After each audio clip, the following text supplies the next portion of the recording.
I don't know if we should continue the theme and I should put like a stick of gum in my mouth or just exactly what we should do.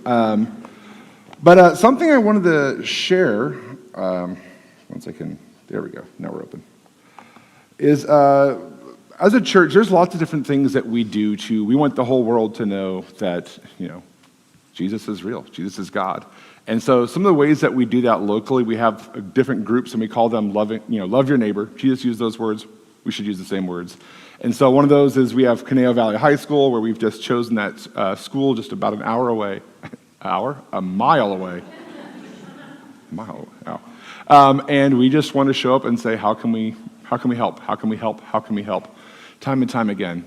We also have ways where we want to feed the hungry, where we have different people. You use your kitchens, you cook some food, we bring it all together, and then next thing you know, we get to feed, I think it's like 160 meals whenever we have one of those days. We have one of those coming up, I think it's in a week, June 1st. We have that. But I wanted to tell you the story. There's a third one that is beginning to develop. And I'm telling you in the sense of I'm inviting you to pray with us because we want this. In the book of James, James, he says that pure religion is this, right? To visit widows and orphans. And we actually have kind of a situation right next to us that Anthem used to be a bigger property when we bought it, but when we bought it, they subdivided the land, and that area right next to us, it's called Home Life Senior Living. It's a senior home for different folks, and we've just begun to get to know them in some different ways where God's starting to open the door. And just about a week ago, on the Tuesday after Mother's Day, me and Donna Graham and some other, we got to go there and just be present and sit with people and enjoy. It's a Mother's Day tea, so I don't look like the kind of guy who enjoys tea, but I do like a good tea. But it's just a ministry of presence. They don't need anything. They have the things that they need, but what they don't have is a person who's willing to just be present and love them. And so it's a different situation where we intentionally are showing up empty-handed. But I'm asking you guys to pray that God would continue to open the door. A lot of their needs are, would someone come and play piano for us? Would someone come and play cards? Would someone just be present in there? And so we are praying that God would stir within us people who would want to just be that. So join me in praying for that. Lord, I pray that you would just continually stir our hearts for the city around us. God, that we would be willing to go wherever and just be present, knowing that we bring your presence with us.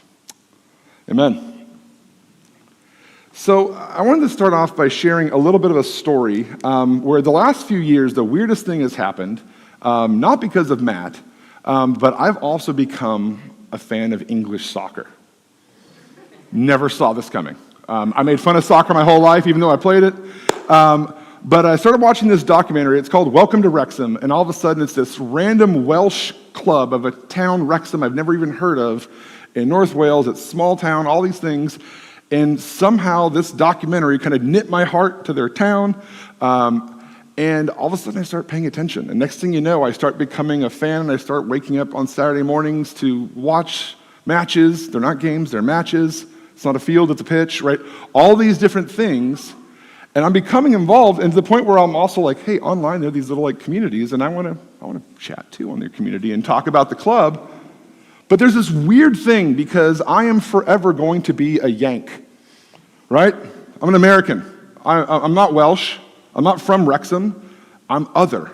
I'm different. And even though it's like, we're glad you're here, but make sure you know the city's first, right? We are the priority. It's our club. You're allowed to join in. And that feeling I have of in one sense, no one there knows I exist. I'm well aware of this, right? They're just glad that I watch for advertising dollars. But that feeling of being an outsider, I could tell that same story 1,000 different ways, where you show up somewhere new. Maybe some of you guys are feeling that right now. At the church of everyone seems to know what they're doing. What do you do? What would happen if our faith had that? If following Jesus, there was an experience of feeling other as an outsider. That would be a huge problem. That would be devastating. And the story we're going to look at today is directly we're seeing the heart of God that there would not be any outsider ever. Right? And so we're going to be looking at a strange miracle because it feels like a rerun. We're looking at the feeding of the 4,000, which it just feels so derivative of like, oh, it's not quite 5,000. Maybe Jesus wasn't quite as powerful this one. It feels like, everyone talks about the feeding of the 5,000. Everyone we have that in any children's Bible. It's going to have that story. You don't really have the feeding of the 4,000. It just feels like a rerun of like, well, it's kind of comforting. I know the beats of the story, but why is it there? And it's interesting because the book of Mark, being the shortest gospel, I don't know if you've picked up on this as we've been going through, every single word is important. Mark doesn't have any run-on sentences. He doesn't have any, he doesn't use extra words.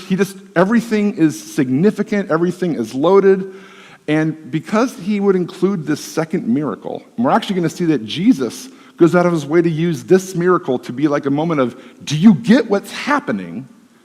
And most of us are just like, whatever, same thing. And so it's actually the point he's trying to make is what I just said, right? That Jesus is for everyone. Hear that. Jesus is for everyone. His kingdom doesn't have outsiders. He welcomes all people, and there's no one who cannot be saved. There's no one who cannot become a son and a daughter in his family, right? His love is that great. His grace is that powerful. But then, when we are in that family, he now compels us to go with him and to take that message to the ends of the earth, to all people, especially the places and the people who don't think they belong. And in fact, there's a warning in this story that we need to repent. We need to change. We need to look in the mirror and say, I am wrong. God, you are right. I will be different. If we try to selfishly keep ourselves in the top, if we try to selfishly keep others out. That's the story Mark is trying to tell. Now, I don't know if you guys listen to podcasts, but I think every podcast is a podcast of a murder mystery or of some cold case, some investigative journalist. And so today I want us to kind of pretend that we are podcasters and we're going to investigate the miracle here we are doing. And so I was trying to do this thing where I wanted to have like one of those detective boards where you have like the suspect and you have these different things. And I was going to ask AI to do it, but then my daughter's like, not in my house. And so she actually made some images. So shout out to Naomi. She's going to have some slides that I'm going to be using here. But we're going to be creating kind of this board of different evidence of what Mark is trying to do here. And so if we can have this, I love it. Hey, look at that. Okay. So the first little hint that we have is just some of the context of what's been going on in the book of Mark. And the first yarn string, if you will, that we're going to connect to this story is the geography. Just a few verses earlier, we see that we are in this area called the Decapolis. Deca means 10, polis means cities. It's this area that Jewish people would not go. It's the other side of the river. It's the other side of the lake. It's where the Gentiles and the heathens would live. And this miracle is going to take place there, on Gentile soil, in the wrong place with the wrong people. Well, we've actually been there before. The next string you see of there is in Mark 5. Back, same slide for a bit. Mark 5, 1 through 20, is we see that that's a story where Jesus interacts with this demon-possessed man. That he's the epitome of what you would think a pagan, heathen person would look like. Right? He's demon-possessed, he's living in tombs, he's screaming out, he's cutting himself, he's bleeding. According to Jewish custom, he's like quadruply unclean. He's the epitome of what you don't want. And Jesus goes to him, casts out the demons, and his life is forever changed. And then a unique thing happens. Because throughout the book of Mark, when someone gets healed, Jesus is consistently saying, don't tell anyone. Shh, keep it down, keep it down, keep it down. But this person, he actually says, I want you to tell everyone. He wants to come with Jesus and be like the 13th disciple. I can imagine the disciples like, Jesus, please, no, please. Not that guy. But Jesus actually says, I want you to stay here, and I want you to tell everyone. And today, we're going to see that when he crosses this lake, there is a crowd of people because I believe that guy did his job. And now there are lots of people who have seen the evidence of this man's changed life, and they are curious about Jesus, even though he's on the wrong side of the lake. And the last little string we have here was in last week, we had, I think, one of my most uncomfortable stories of Jesus, where there's this woman, they call it their Syrophoenician woman, and she comes asking Jesus to do a miracle for her. And Jesus actually utters this racially charged phrase to her and says, we don't give the gospel to dogs. And you're like, what are you doing, Jesus? I think he's articulating the message that we're trying to look at today. Because there's something in us that would say that those people don't belong, those people aren't allowed, those people don't deserve it. And Jesus articulates it, and she expresses the heart of God to Jesus. And she says, but even the dogs will gobble up the crumbs. And so that story, I think, is the verbal expression of what we are going to look at on display in our miracle. Does that make sense? And so this entire book of Mark, it is this book that is trying to point that Jesus is for everyone. The culmination of the book in chapter 16, it's a Roman centurion, a person standing guard over Jesus' execution, who exclaims the conclusion that surely Jesus is the Son of God. And so Mark, he's pounding this message that everyone belongs. But let's look at our story. Mark chapter 8, verse 1. Let me turn there too, since I'm going to try to read it. Mark chapter 8. All right. In those days, when again a great crowd had gathered, and they had nothing to eat, he called his disciples to him, and he said to them, I have compassion on the crowd, because they have been with me now 3 days and have nothing to eat. If I send them away, hungry to their homes, they will faint on the way. It sounds like our kids without 1 hour of snack. They're going to faint. And some of them, they've come from far away. But his disciples answered him, how can one feed these people with bread here on this desolate place? All right, pause.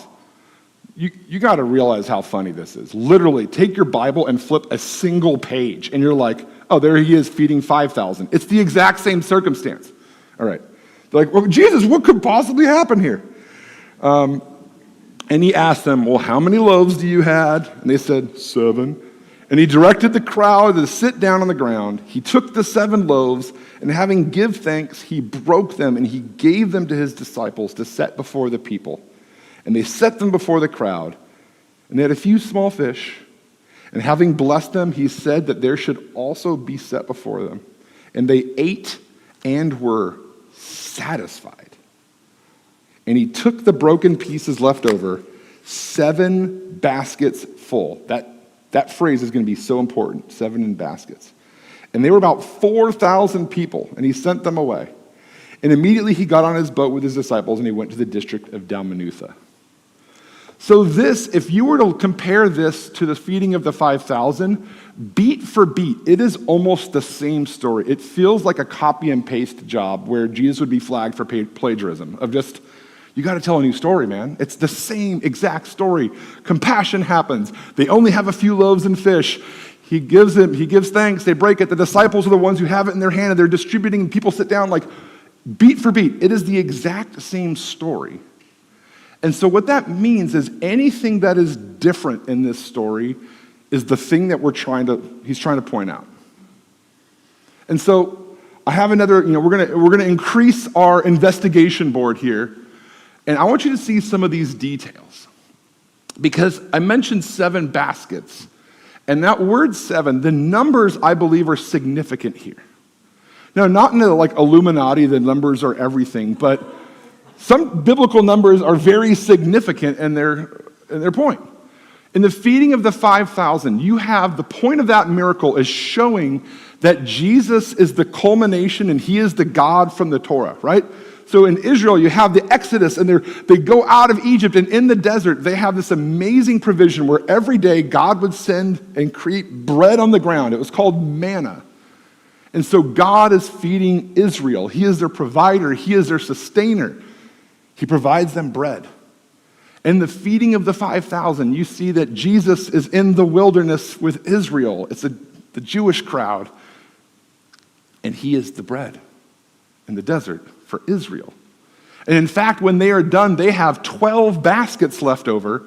The 12 tribes of Israel. We see this culmination of Israel's story that Jesus is the God of the Old Testament.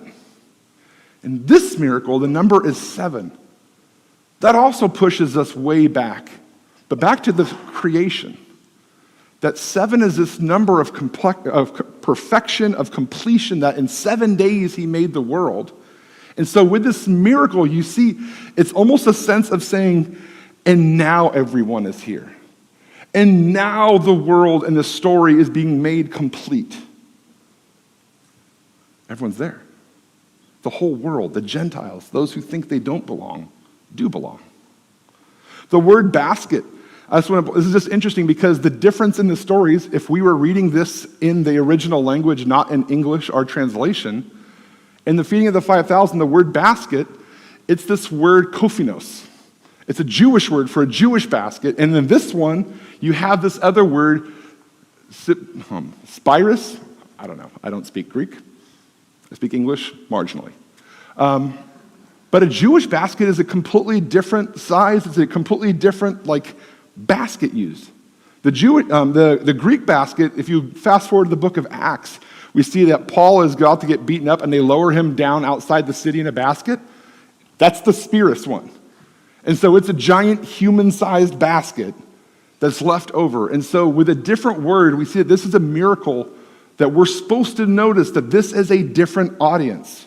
It's on the other side of the lake. It's with the people who aren't supposed to belong. And one of the things that this story reminds me of is in the book of John, there's this throwaway line that it seems so insignificant that I think showed the same heart of what Mark is telling us here. That in chapter 4, Jesus is about to meet with a Samaritan woman, and it just casually says that Jesus had to go to Galilee, and he had to go to Samaria. Well, culturally, they would never go there. They would go around. They would take the long route just to avoid being with those dirty dogs, those traitors, those people, the Samaritans. And that word "had to," John uses repeatedly to describe this divine compulsion, this sense of mission that is critical to what God is doing. That Jesus had this inner stirring of the Spirit, that he had to go into Samaria. And it's not to have some giant party, some huge spectacle. He had to go speak with one woman who was an outcast, who wasn't just the wrong race, but she was also, everything else about her is wrong. And so we see repeatedly this compulsion in Jesus' ministry, this leading of the Spirit in his life, that he had to cross the lake and include everyone into his story. And so for us, as followers of Jesus, I think that this is, when we step across the line, when we become followers of Jesus, we gain this same compulsion. It's not that we have to, there's this drive in us in the Spirit that we have to cross boundaries with the gospel. There's a compelling propulsion that everyone must know that they belong. And there's a difference here because sometimes if we just open the door and say everyone is welcome, even though that is true, Jesus is kind of like, that's not enough. You don't get to just stay in your own safe places behind your own fences and say, well, the door is unlocked. You could come in. He actually tells us, no, you need to go and you need to bring to them. They don't think they belong here. The propulsion and the had to of God is that we have to let people know that they can become a son and a daughter, that they are dearly loved by God. Dietrich Bonhoeffer, one of my favorite theologians, he wrote this in describing the mission of the church. It reflects the heart of God, that the church is the church only when it exists for others. Think of that. We're pretending if we aren't existing for others. We're not dominating, but helping and serving. It must tell men of every calling what it means to live for Christ, to exist for others. Now, this is an amazing story. And if this was the end of the story, it'd be like, wow, that seems so clean. Clearly, we're all going to live just like Jesus and go do that. But if you're like me, there's some inner resistance. It's like, that sounds great, and I really hope everyone else in this room goes and does that, where I can stay in my own place, in my own comfort. And I think the disciples are going to have the same moment where they want to stay. Let's keep reading in Mark chapter 8, verse 11. The Pharisees came to him and began to argue. Wait, where are they? They just crossed to the other side. So Jesus had to go back into the Jewish area, and who was waiting for them there? The Pharisees. They came and they began to argue with him, seeking from him a sign from heaven to test him. And he sighed deeply in his spirit and said, "Why does this generation seek a sign? Truly I say to you, no sign will be given to this generation." And he left them, and he got into the boat again, and he went to the other side. Now when they had forgotten to bring bread, this is so funny, they are forgetting bread every single time. And they, I'm not going to remind me of something. And they had only one loaf with them in the boat. And he cautioned them, and he said, "Watch out. Beware of the leaven of the Pharisees and the leaven of Herod." Okay, I think we're supposed to feel the dissonance in this passage. That you have this amazing miracle with bounty and provision, and there's more leftovers than there were to start off with, and you see all this, and then Jesus has to cross on a boat back to the Jewish safe place. And he meets the Pharisees, and there they're asking him, "Can you give us a sign?" They missed the sign because they weren't willing to go. They missed all these different moments because they've already decided that they didn't want any of that. And so they want Jesus to meet them on their terms, in their location, in their system. And Mark is going to use a few different words here to show what's happening in the Pharisees. Because for us, every story we have of Jesus, it seems like the Pharisees are the enemy, and it's easy for us to think, oh, bad people, shame on them. But we have to realize that everyone who would have seen this story would have thought, Pharisees, those must be the elite. Those are like the best of our best. But we're seeing that there's something else happening here. And so I'm going to turn back to our yarn board, and we're going to see that Mark is painting a picture of what's happening here with the Pharisees. Way back in chapter 3 in the book of Mark, we see that there's this moment happens where suddenly the Pharisees and Jesus, they keep fighting, and they decide, you know what? You're a threat. We are going to destroy you. And so every interaction we see with the Pharisees from there on is that they are seeing and trying to trap Jesus, that he is wrong. That they're going to do something that they can use to undercut his power, that they can use it to finagle the situation. And just before, the chapter before this, we saw that Jesus, I don't know if you have these 3 chapters of Mark 6, 7, and 8, that they are all this kind of interconnected block of this story of how God is for the whole world. And the Pharisees are constantly painted the villain. Because when Jesus is on healing and the disciples and they're seeing sick and they're doing this, and the Pharisees realize that something happened, that the disciples, they didn't wash their hands the ceremonially pure way. And they're like, we got him. Because they broke the rules. They're missing, they're seeing the tree and they're missing the forest.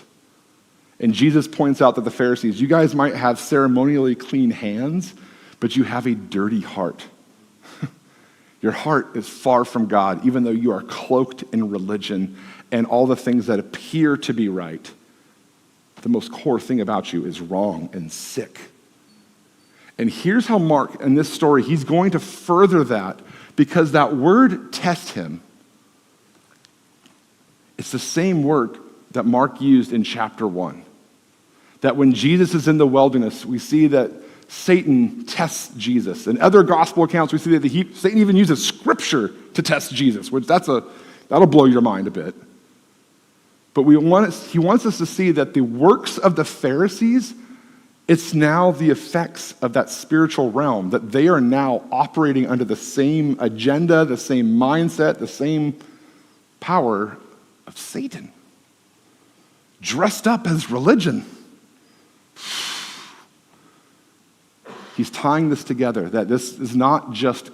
So when they ask this question, they are performing curiosity. They aren't actually wondering and wanting a sign from Jesus.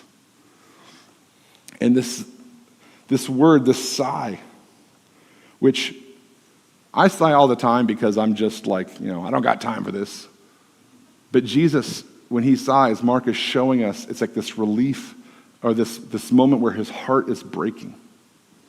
Just before, in the miracle in chapter 7, that Jesus, when he's healing a deaf man, if you see it there, it might be on the same page of your Bible. You can see it's in 7:34, that he sees the brokenness of this man who can't talk, who can't hear, and he sighs. He feels the weight of the brokenness of his body.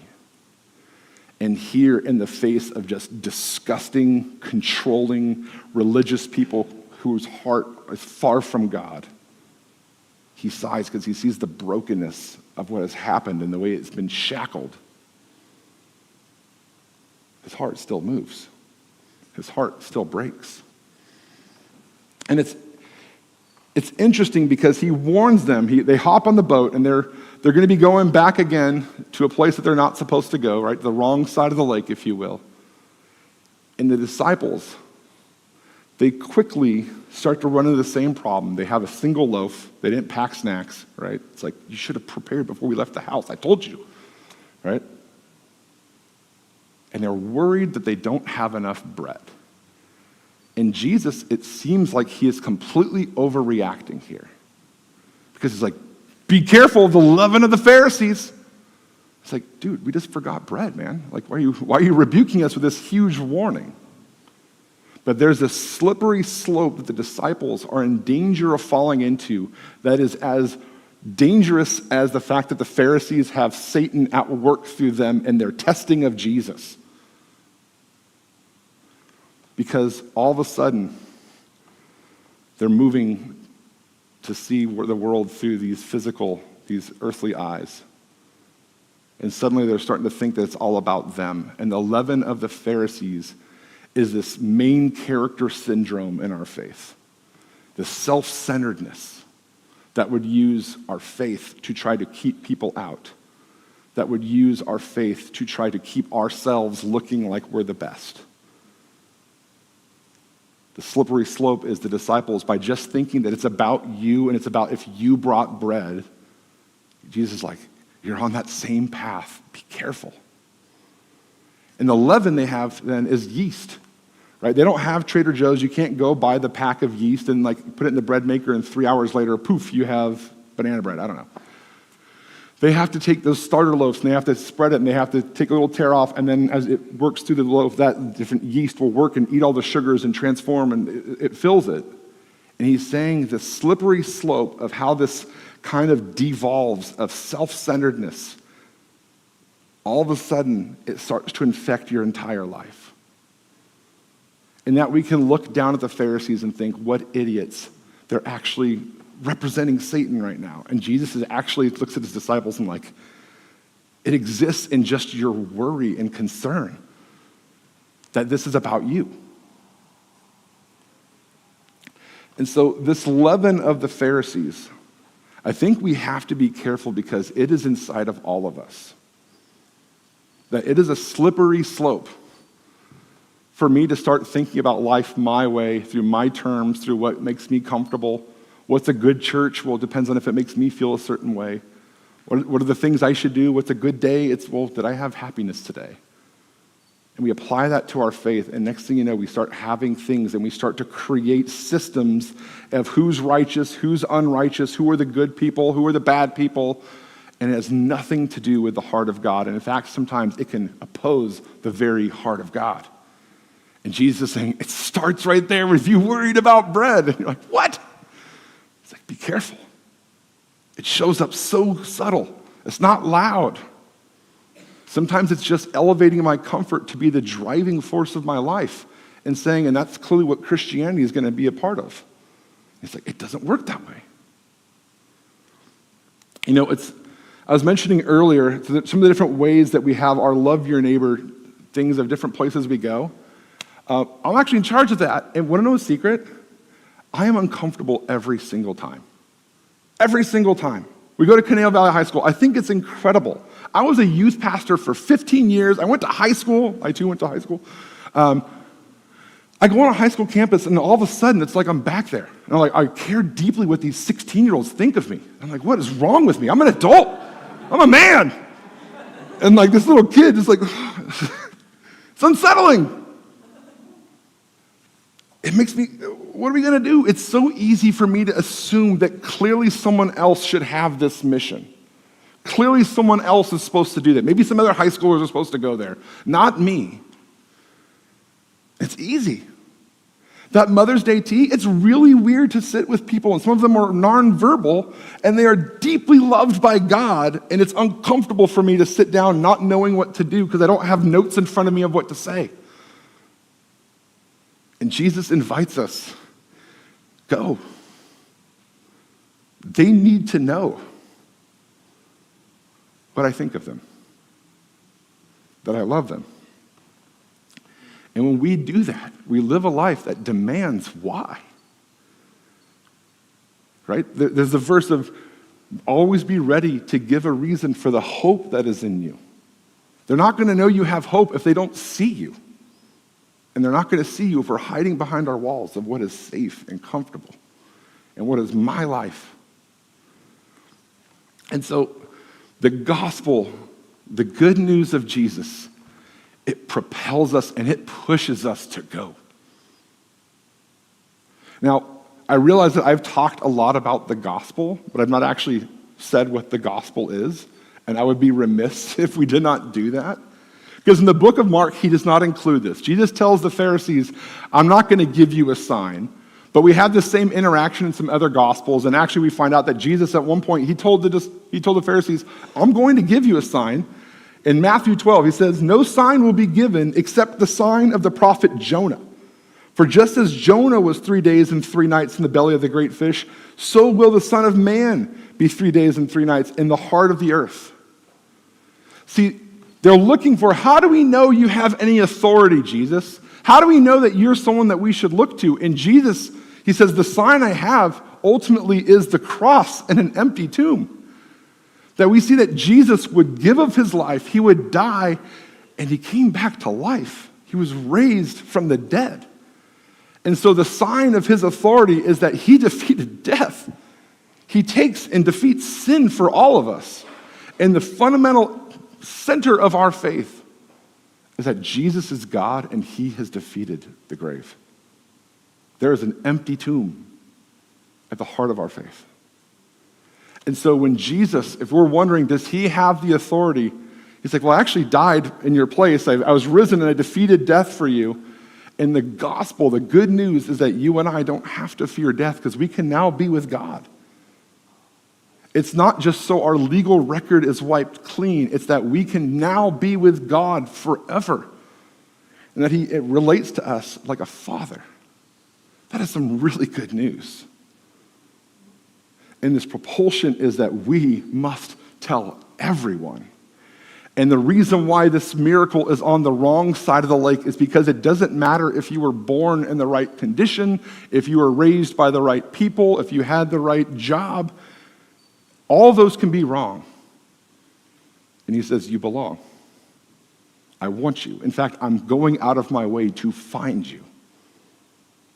And my suspicion is a lot of us, if we think back to our life, we can see these fingerprints of God in our story where he is pursuing us and bringing certain teachers and people and places of him pursuing us because people had that same divine compulsion to love us the way he does.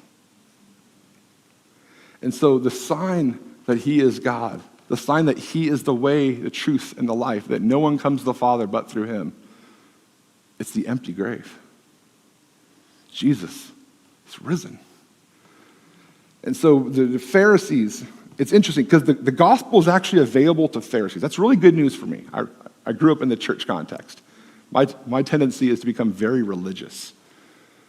And the good news is the Pharisees, even some of them can come to faith. The gospel is still even for the religious people.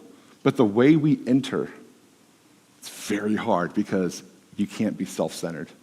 It requires pride, or it requires humility to conquer our pride.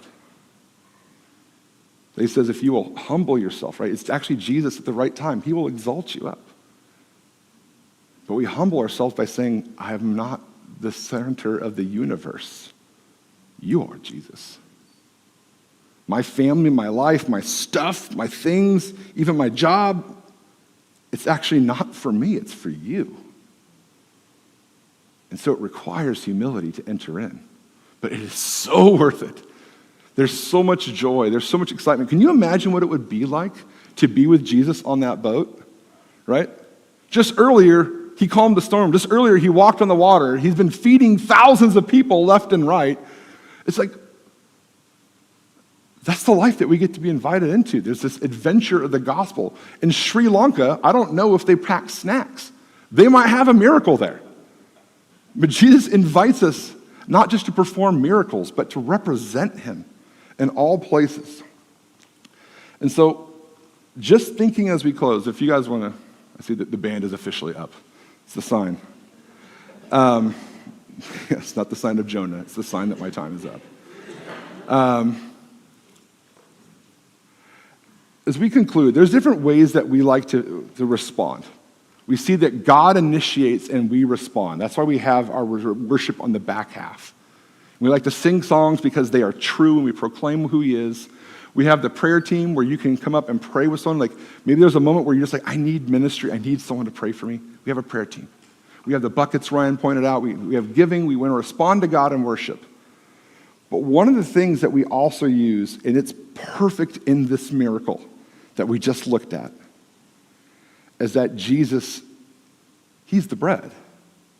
And so when we take communion, we are celebrating that Jesus is fundamentally bringing us into this story by saying, you belong.